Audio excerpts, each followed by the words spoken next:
Assalamualaikum warahmatullahi wabarakatuh. Jumpa lagi bersama gue Cakadut. Nah, pada sore hari ini kita lagi berada di BNN Kabupaten Solok. BNN Solok Raya ya. Jadi pada sore hari ini saya ditemenin sama Pak Josra, Kabid Rehabilitasi BNN Sumatera Barat bersama Ketua BNNK Kabupaten Solok. Mungkin Solok Raya mungkin ya. Siap. Betul ya Bang Iwan ya. Nah, ada apa kita di BNN Kabupaten Solok ini? Yuk ikutin terus obrolan asik kita pada sore hari ini. Kita akan membahas tentang narkoba. Tapi sebelum kita mulai, kita pengen yel-yelnya dulu. War on drugs. For humanity. Hurra. Asik. Nah, oke. Kita berada di BNN Kabupaten Solok ini, kita pengen membahas tentang program-program BNN yang mana ini adalah salah satu program unggulan dari Bapak Presiden kita sekarang ini, Bapak Prabowo Subianto, yang harus kita dukung bersama-sama supaya Sumatera Barat ini bisa bersinar bersih dari narkoba. Jadi sebelum kita mulai, kita di sini juga pengen mengupas tentang Undang-Undang RI nomor 35 tahun 2009 tentang narkotika dan peraturan dan pelaksanaannya. Nah, tapi sebelum kita lanjutin, nah di sini kita mau ngasih bocoran. Di sini saya lagi memegang buku, ini buku karya Kepala BNNK Kabupaten Solok, yaitu Bang Irwan Suhendra ya. Suhendra, ini sangat inspiratif ya karena buku ini. Kenapa? Karena buku ini menarik nih. Ini kata pengantarnya Kepala BNN Sumatera Barat, yaitu Bapak Brigjen Pol Riki Yanuarfi. Kumpulan diskusi dan tanya jawab sekitar P4GN dan rehabilitasi, pencegahan, pemberantasan, penyalahgunaan dan peredaran gelap narkotika. Berarti ini sebelum kita bahas buku ini, kita pengen nanya dulu ke Bang Josra sebagai Kabid Rehabilitasi BNN Sumatera Barat. Bang Jos, gimana kabarnya Bang Jos? Halo, sehat. Sehat. Alhamdulillah. Keluarga sehat. Alhamdulillah sehat. Tugas? Alhamdulillah lancar. Lancar ya. Berat apa ringan? Ya, insya Allah kita sama-sama. Jadi ringan, Pak. Jadi ringan. Jangan sesuatu yang berat tuh kita kolaboratif. Okay. Ya sebagai mindset dari Kepala BNN sekarang kan ada SSI katanya. SSI. Apa tuh SSI? Soliditas, sinergisitas, dan integritas. Integritas. Itu yang penting. Itu yang paling penting sebenarnya integritas. Integritas penting. Solid juga penting. Kita dengan pemerintah daerah, dengan seluruh masyarakat harus solid untuk memerangi masalah narkotika. Oke. Dan bersinergi. Bersinergi. Karena BNN ini nggak bisa.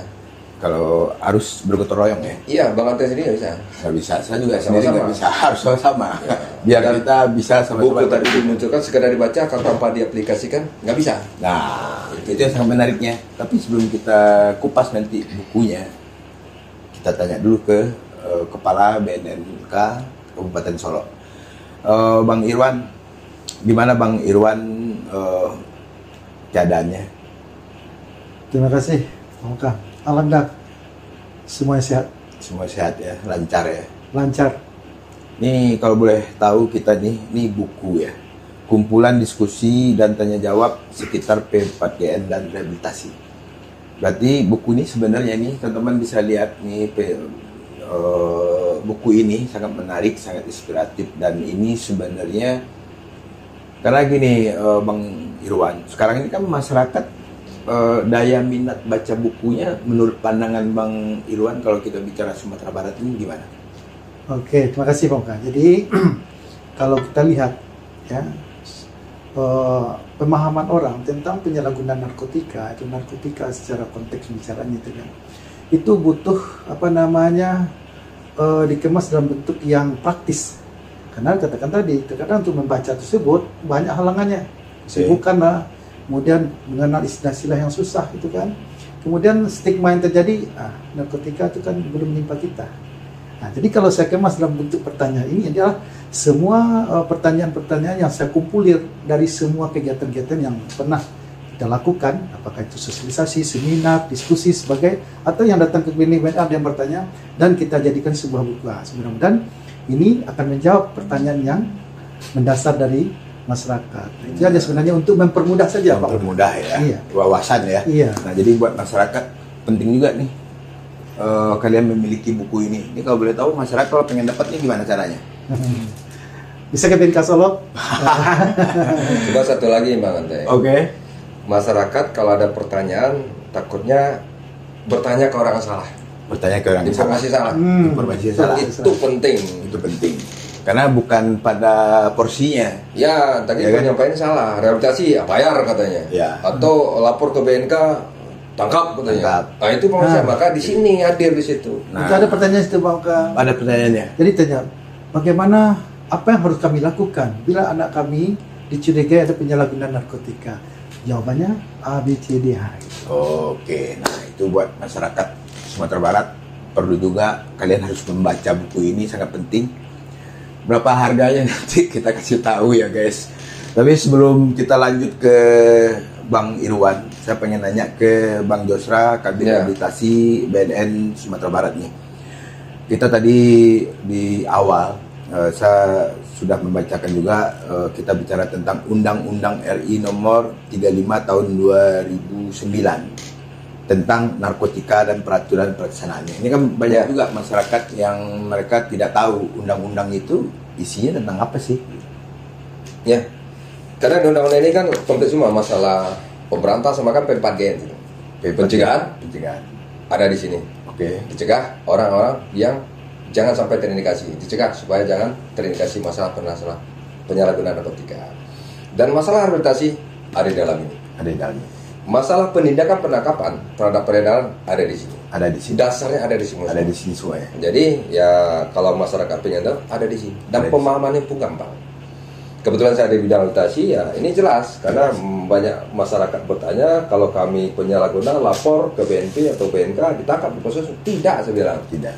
Makanya di sini saya sebutkan aja di pasal 54. Bang Ate bisa lihat? Oke. Di pasal 54 saya bacanya ya. Ya, jelas. Pecandu narkotika dan korban penyalahgunaan narkotika wajib menjalani rehabilitasi medis dan rehabilitasi sosial. Wajib loh. Wajib ya. Ada nggak masuk hukum di sini? Ada. Nggak ada. Nggak ada ya. Ada nggak masuk hukum ini? Nggak ada. Nggak ada ya. Makanya kalau penyalahgunaan segera lapor sini. Lapor untuk mendapatkan proses rehabilitasi, pengobatan lah. Pengobatan. Secara medis dan secara sosial. Nah, tapi kan ini yang terjadi di tengah-tengah masyarakat tuh kadang kan masyarakat tidak tahu gitu loh. Ya. Nah, BNN sendiri gimana caranya mensosialisasikan ke masyarakat bahwa P4GN ini sebenarnya sangat penting gitu. Ya, kami sudah menyampaikan lewat media sosial. Salah satu Pak Kepala BNK sudah membuat buku ini. Ini langkah nyata loh. Langkah nyata. Ini langkah nyata nih. Langkah nyata. Teman bisa lihat nih. Nah, tolong masyarakat pelajari itu. Jangan kita buta dengan masalah hukum. Hukum, ya. Setiap warga negara harus memahami masalah itu. Karena di sini ada tugasnya pemerintah masyarakat. Tugas masyarakat apa sih? Masyarakat punya hak seluas-luasnya untuk pelaksanaan program P4GN. Masyarakat punya hak. Di luar pembatasan ya. Karena di proses pembatasan pun ada. Yang membawa memiliki di sini ada. Oke. Tapi sekedar penyalahguna, ya udah wajib lapor. Wajib lapor ya. Nah, cuma yang jadi masalah, masyarakat udah tahu undang-undang, tapi mereka pengen melaporkan diri, ada informasi-informasi tertentu, lapor ke BNP bayar 100 juta, nggak ada itu. Nggak ada. Rehabilitasi gratis dari pemerintah. Nah, ini perlu masyarakat ketahui sebenarnya. Sebenarnya kita nggak bosan-bosan juga sih mengingatkan masyarakat nih bahwa kalau kita bicara rehabilitasi di BNN ini sebenarnya gratis ya. Ya. Tidak bayar ya. Kalau itu bagi sebenarnya kalau pengguna ini korban ya, benar Korban. Ya. Korban ya. Ya. Jadi yang harus di sini kan kita bicara di buku tadi pemberantasan. Pemberantasan ini berarti yang dikejar sebenarnya bandarnya. Bandar pengedarnya. Membawa memiliki karena dia mendapatkan sesuatu kan. Oke. Kalau penyalahguna kan dia beli merugikan diri, Ya. merugikan lingkungan sosial. Kalau pengedar, dia mendapatkan hasil yang dirusak orang lain. Yang orang yang dirusak itu kita betulin. Jadi kekuatan masyarakat ya harus imunnya harus naik. Jangan mau dirusak sama pengedar. Nah itu intinya. Tapi yang sudah rusak, ayo kita perbaiki. Jangan rusak lagi. Nah itu intinya. Berarti dibutuhkan juga keberanian keluarga mungkin ya. Wajib ya. Jangan malu. Jangan malu. Biasanya kan ada juga gini. Kadang orang tua ini mereka tahu bahwa anaknya terpapar menggunakan narkoba. Tapi mereka ragu gitu loh, mau melaporkan nanti anak gua diproses nih secara hukum. Secara hukum.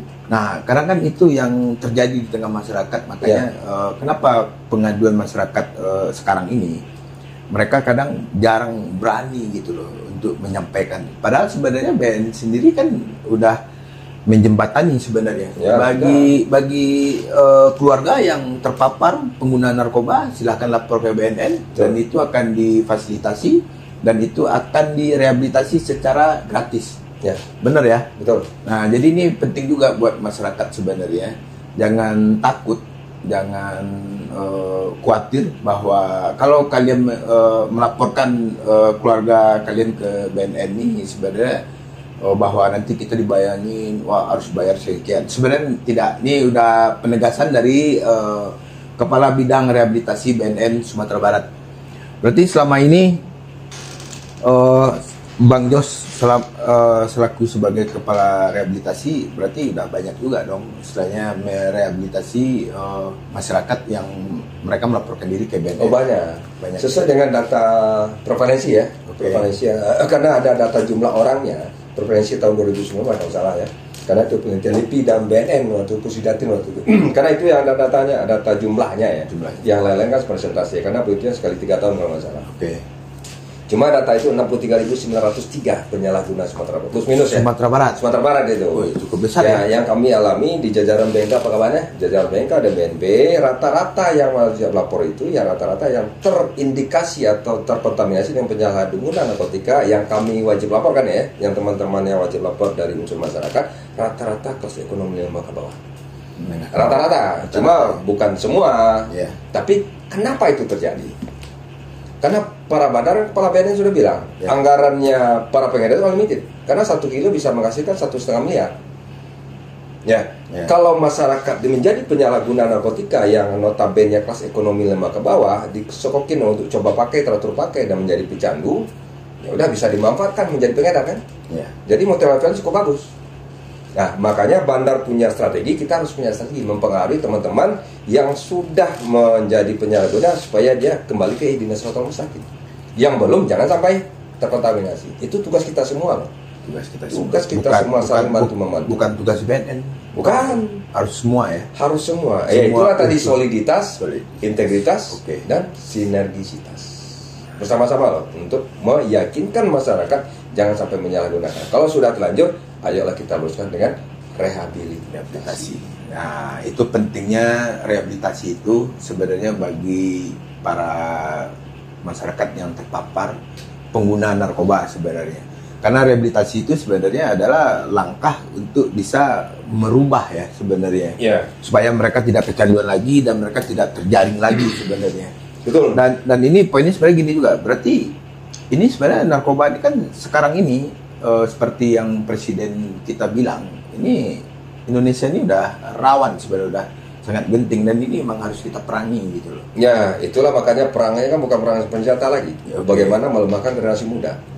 Kalau udah lemah generasi muda, siapa yang mau jadi presiden? Kan itu Pak. Jadi mau tidak mau, ini udah masuk ranah pertahanan ini. Bukan keamanan lagi. Bagaimana makanya peredaran gelap kayak gitu. Jadi udah di Astacita ya, Astacitanya Pak Prabowo nomor 7 nggak salah. Itu langkah strategis itu. Langkah strategis. Makanya kita harus solid dan itu kita harus kita dukung sebenarnya. Nah, buat Bang Irwan sebagai Kepala BNN Kabupaten Solo dan sekitarnya ya.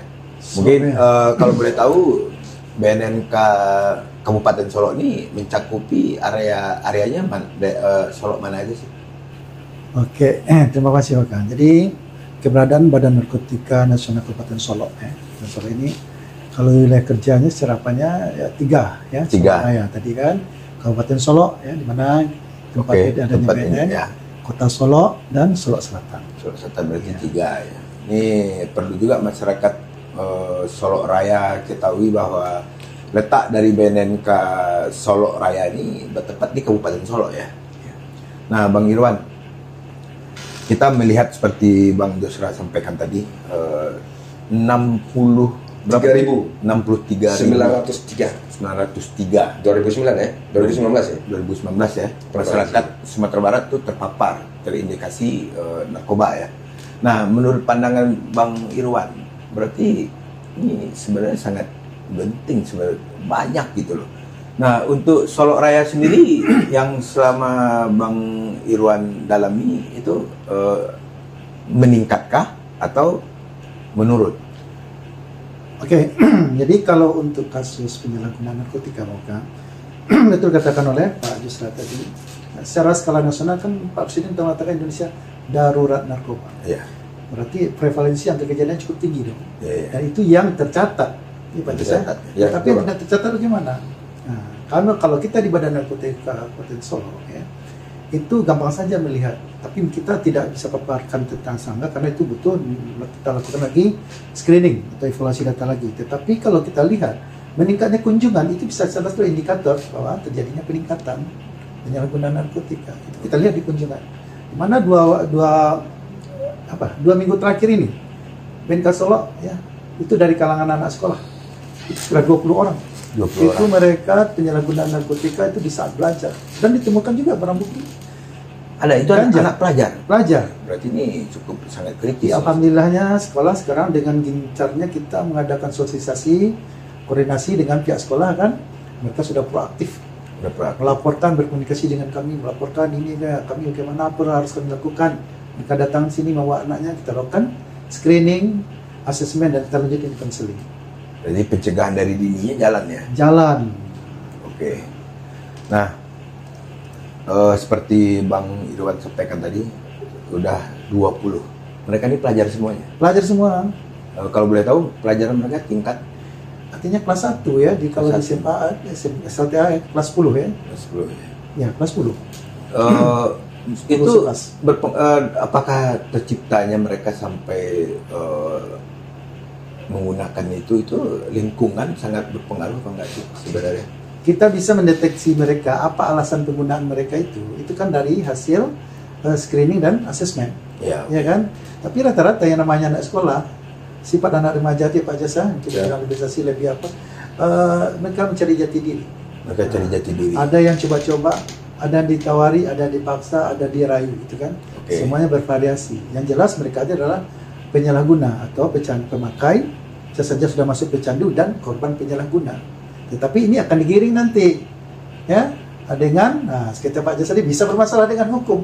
Mereka dimanfaatkan nanti untuk ikut mengedarkan, menyebarkan. Ini setelah kami asesmen, ya sudah ada indikasi tersebut. Mereka diajak atau dipunya, kalau kamu ingin mendapatkan barang, ya coba kamu antarkan nih, jual ini. Kasih gratis. Kasih gratis. Nanti ada fee-nya. Berarti berawal dari sana ya. Ya. Nah, yang kita bingung ini loh, mereka kan masih anak sekolah. Dengan alasan seperti Bang Irwan sampaikan, mereka pengen menjadi jati diri. Iya. Sementara barang narkoba ini kan mereka dapat dari luar kan. Dan itu setelah diatasin yang dari 20 siswa tadi, itu dapat keterangan nggak sih? Mereka ini dapat barangnya dari mana? Yang jelas pasti mereka ada sumbernya. Ada sumbernya. Ya. Tetapi sumbernya itu rata-rata ya secara umum kita lihat itu mereka mendapatkan dari orang-orang yang bukan sekolah lagi. Mereka profesinya sudah pengedar kata Pak Jos tadi kan. Nah, itu dibujuk. Kemudian anak sekolah tadi ya mereka sudah kecanduan dan mereka sudah terlibat di sana dan kan mereka menawarkan kepada teman-temannya. Apalagi teman-temannya mengatakan apa itu? Bro, coba dong. Nah, itu lebih gampang lagi. Nah, sehingga itu yang terjadi ya. Itu kita minta kepada semua elemen masyarakat sebenarnya bukan guru aja kan, itu proaktif, termasuk orang tua. Orang tua. Nah, itu pentingnya sebenarnya peran orang tua dalam pengawasan anaknya di dalam masa remaja ya. Karena kalau tidak kita yang mengawasinya siapa lagi? Karena inilah bahayanya narkoba ini. Dari sekolah aja mereka bisa menggunakan ya. Itu kan sangat memprihatinkan sebenarnya. Nah, Bang Irwan, nih menarik nih Bang Irwan nih. Karena kenapa bikin menariknya? Kita baru tahu nih, ternyata tingkat penggunaan narkoba yang terbaca oleh BNN Solo Raya ini sampai ke level tingkat sekolah ya. Nah, dari BNN provinsi sendiri melihatnya gimana itu, Bang Jos? Ya, antara BNP sama mereka sama sih. Cuma kami tingkat provinsi, beliau kan tingkat kota kabupaten. Nah, Jadi cara melihat itu memang kami pun kasus banyak di provinsi, ya istilahnya banyak yang anak putus sekolah. Ada pun yang sekolah. Jadi ada putus sekolah banyak kasus-kasus macam. Nah, bagaimana yang kami lihat di Kota Padang ya, Kota Padang yang di luarnya tanggung jawab BNK. Jadi memang rata-rata kan regulasi sekolah ada bagus sih. Tapi pengawasan setelah kembali ke sekolah siapa yang bertanggung jawab? Kadang tumpang tindihnya guru kan serba salah. Jadi dia terkontaminasi setelah pulang sekolah. Nah itu kalau di sekolah saya rasa sih udah bagus, regulasi pengawasan sudah bagus. Tapi terkontaminasi di luar sekolah. Kadang-kadang guru yang disalahkan. Nah, cuma pengawasan ini siapa yang bertugas ini? Apakah guru semua sampai dia tidur sampai bangun lagi? Kan nggak mungkin. Nah makanya kolaborasi itu harus jalan, regulasi itu harus jalan. Nah itu yang harus kita sinkronkan. Karena banyak kasus ya Pak. Banyak kasus ya masalah LGBT, masalah susila, rata-rata teman-teman itu ya ada anak SD aja di salah satu nagari ya, Kelurahan Kota Padang, anak SD perempuan lagi, 4 SD. Cara pakai sapu udah tahu, karena abangnya pemakai. Nah, jadi mau tidak mau dia udah lingkungan kayak gitu, mau tahu pasti rasa pengen tahunya tinggi kan? Apa itu bang? Kalau abangnya ngasih, oh itu enak, dikasih adiknya. Nah, cuma pengawasan orang tua maka harus paham juga dengan buku ini. Apa ciri-ciri pemakai, barang-barang apa yang dipakai, bagaimana perubahan perilaku anak tadi. Ya kadang-kadang orang tua kan sibuk dengan mencari uang kan? Betul uang, tapi pengisian ilmu pengetahuan, istilahnya apa ya? Agama itu sangat penting di situ, pemahaman itu sangat penting supaya ada imunitas buat anak-anak. Kalau enggak ya udah lewat media aja kadang-kadang muncul. Sedangkan di ini pengabatannya apa namanya? Di Instagram. Ada perempuan itu yang pakai sabu, yang pakai ini kan ada kan? Ada. Itu kan menjadi tambah penasaran anak-anak. Ini cara pakai apa nih? Tapi rata-rata yang saya lihat di Kota Padang ya rata-rata yang ya bukan Kota Padang aja sih. Rata-rata anak itu pulang sekolah pasti ngerokok. Siapa negur? Nggak ada kan? Pulang sekolah komplotan siapa negur? Kadang boncengan, siapa negur? Nggak ada kan? Kalau ditegur kan bagaimana sosial? Entah orang tua marah. Jadi nggak sejalan loh. Bagaimana Sumatera Barat ini ada secara usia sekolah. Nini mama perlu semuanya berperan. Berarti nggak bisa Pak. Dibutuhkan juga ya kesadaran keluarga terutama sebenarnya. Karena ketahanan berawal dari keluarga dulu. Ketahanan keluarga ya. Itu yang penting. Ketahanan. Tapi kadang-kadang yang pengalaman aja, anaknya sudah awalnya orang tua tahu anaknya pakai, dibiarin karena malu melaporkan kan. Karena mungkin malunya karena takut ya pejabat lah bla bla bla. Tapi kalau sudah terjadi masalah sosial, marah-marah di rumah, minta uang ini udah baru melaporkan. Melaporkan ke BNN, tolong Pak anak saya direhab, kalau bisa 6 bulan, setahun, kalau bisa 2 tahun. Nah kalau itu kan di mana kehadiran keluarga? Yang punya anak siapa sih? Jangan bisa diserahkan rehabilitasi hanya membantu meluruskan. Tapi setelah itu ya keluarga loh yang meluruskan. Tanggung jawab jadi mana? Itu rata-rata yang harus dimaksimalkan di masyarakat. Rehabilitasi hanya bantu. Makanya pemulihan itu sifatnya bahwa seumur hidup. Itulah pentingnya. Kuncinya sebenarnya peranan orang tua dan keluarga dan lingkungan. Jadi tokoh-tokoh masyarakat juga sebenarnya di sini juga kalau bisa juga ikut memperhatikan di mana lingkungannya dari pengaruh-pengaruh luar ya terutama ya. Apalagi kita juga ini sangat menarik nih buat teman-teman nih. Kumpulan diskusi dan tanya jawab sekitar PR dan P4GN ini sangat lengkap ditulis oleh Bang Irwan, Kepala BNK Kabupaten Solo nih. Selamat nih buat bukunya Bang Irwan. Semoga buku ini bisa bermanfaat bagi masyarakat yang ada di Sumatera Barat, dan di sini sangat kita apresiasi juga ya Kepala BNN Sumatera Barat yaitu Brigjen Pol Riki Yanuarfi. Sebelum kita baca buku ini ada pengantar beliau dulu di sini ternyata. Dan ini bagi masyarakat kalau pengen mendapatkan buku ini nanti akan kita informasikan gimana caranya kalian mendapatkan buku ini, dan mungkin tidak menutup kemungkinan juga nanti Bang Irwan bisa mensosialisasikan bukunya juga nanti ya. Oke, siap. Tapi sebelum apanya Pak Kak, mungkin saya tambahkan sedikit ya. Oke. Di buku ini kan sudah ada apa namanya merangkup berbagai pertanyaan, masuk pertanyaan tentang Pak Jos tadi kan. Tapi ada satu lagi yang menarik sana akibat penyalahgunaan narkotika di pelajar ini. Oke. Rata-rata mereka mendapat sanksi keluar dari sekolah. Luar sekolah. Ini PR kita nih Pak Bang Oka. Padahal, Kenapa kalau dikeluarkan pertanyaannya apakah ini solusi? Apakah menyelesaikan masalah? ya enggak lah. Kalau mereka Malah berlanjut ke makin sekolah rusak nanti, ya kan? menimbulkan problem juga bagi pihak sekolah. Oke. Nah ini harus ada penyelesaian secara apa namanya sama-sama bicarakannya dengan pihak Pemda juga. Kenapa? Mereka sering bertanya kepada kami, Pak, anak kami dikeluarkan. Betul anak kami, tapi kan sudah dapat pengobatan rehabilitasi dari BNN kan ya. Makanya kita menghimbau juga pada semua pihak ini baru kita bicarakan. Paling tidak ada solusi bagi mereka yang sudah terkontaminasi narkotika di sekolah, kata Pak Jos tadi. Kalau kita keluarkan berarti kita menyumbang nanti peluang lebih besar mereka untuk tidak sekolah. Kalau tidak sekolah, mereka mencari tempat yang siapa yang bisa merangkulnya, ya kan? Nah ini problem juga nanti, bukan solusinya mengeluarkan dari sekolah, tidak, tetapi harus ada antisipasi. Berarti peran pemerintah dibutuhkan dong. Betul. Ya kan? Sebab kalau tidak ada peran pemerintah ini artinya banyak pelajaran terkontaminasi dengan narkoba dikeluarkan di sekolah, mereka tidak sekolah, kemudian mereka lebih baik diterima oleh lingkungan tadi. Kan banyak waktu luangnya di sana. Oke. Beruntunglah bandar. Iya. Solusi buat bandar. Solusi buat bandar. Bisa direkrut orang bandar, kan begitu. Ayolah buat Bapak Bupati Kabupaten Solo, mari support BNN Solo Raya ini buat Bapak Bupati Kabupaten Solo ya, Kota juga Wali Kota. Firman Pandu ya. Ya. Semoga ini bisa menjadi perhatian serius juga bagi pemerintah kabupaten yang ada di Kabupaten Solo ini, minimal paling tidak bisa berkolaborasi nanti dengan BNN mungkin. Bukan misalnya harus ya. karena di Permendagri 12 Nah, harus Pak Bupati. bertanggung jawab pembagian ada kepada daerah. Oke. Bupati, Wali Kota, Gubernur. Oh. Wakil 1 Sekda, wakil 2 BNNK. Oh, oke, siap. Itu jelas itu. Jelas ya. Jelas. Berarti harus nih Bapak Bupati nih, harus kita dukung nih supaya generasi emas kita nanti ke depannya bisa menjadi generasi yang bisa dibanggakan oleh keluarganya. Wali kotanya juga Pak, Solo Wali kota Selatan juga, Solo Bupati Selatan Selatan, juga. Kota Solo ya. Wali Kota Solo, Bupati Solo Selatan. Solo, dan Bupati Solo Selatan. Iya.